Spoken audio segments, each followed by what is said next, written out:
Would you believe that the greatest king in Israel's history started as a mere shepherd boy?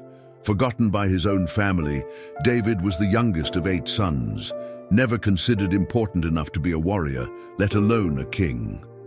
But God had other plans. While King Saul ruled Israel, his heart had turned from God. The prophet Samuel was sent to find a new king from the house of Jesse. One by one, Jesse's sons stood before him, tall, strong, battle-ready. But Samuel shook his head each time. "Do you have any other sons?" Samuel asked. "Only the youngest," Jesse replied. "He's out tending the sheep." No one expected David to be chosen. But as soon as Samuel saw him, God whispered, "This is the one." In that moment, David was anointed, the next king of Israel. But his journey would be long, filled with giants, betrayals, and impossible battles. The Philistines had a champion, Goliath, a giant over 9 feet tall, covered in bronze armor, wielding a spear the size of a tree. He mocked Israel's warriors every morning and night. "Send a man to fight me. If he wins, we will serve you. But if I win, you will be our slaves." For 40 days, no one dared to challenge him. Then came David. He wasn't even a soldier, just a boy delivering food to his brothers. But when he heard Goliath mocking God's people, something ignited within him. "Who is this Philistine that defies the armies of the living God?" King Saul laughed at him. "You're just a boy." But David stood firm. "The Lord who rescued me from the lion and the bear will rescue me from this Philistine."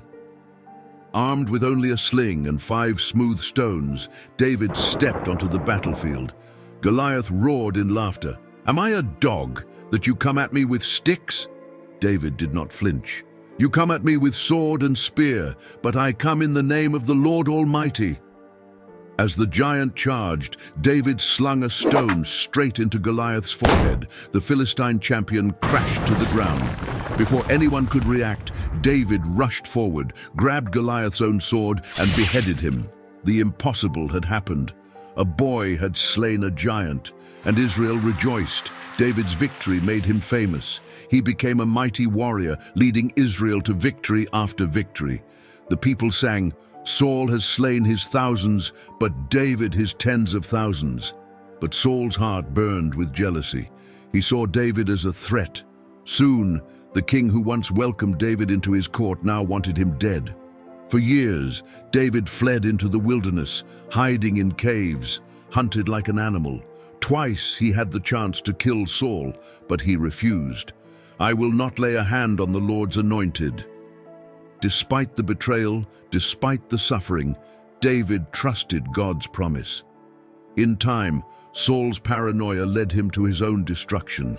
In a final battle against the Philistines, he fell on his own sword, ending his tragic reign. At last, David was crowned king of Israel.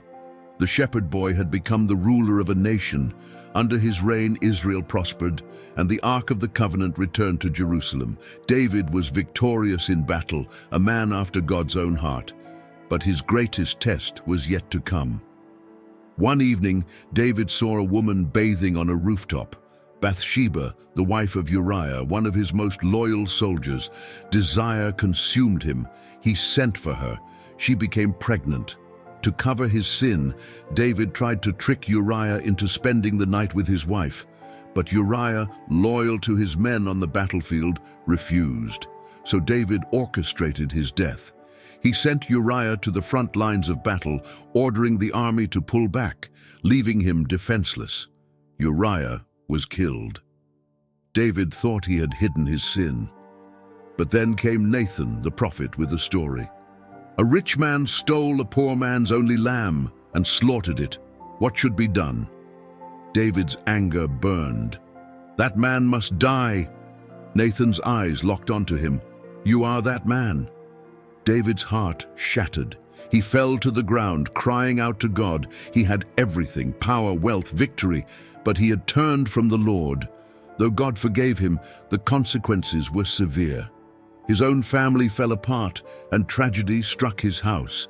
Yet in his brokenness, David penned some of the most powerful words in history. Create in me a clean heart, O God, and renew a right spirit within me. Psalm 51:10. David's final years were bittersweet, victory and loss, joy and sorrow, but through it all his faith never wavered. He had slain giants, fled from kings, conquered nations and fallen into sin, yet in the end he was remembered not for his failures, but for his heart after God. When he died, his son Solomon took the throne, and David's legacy lived on.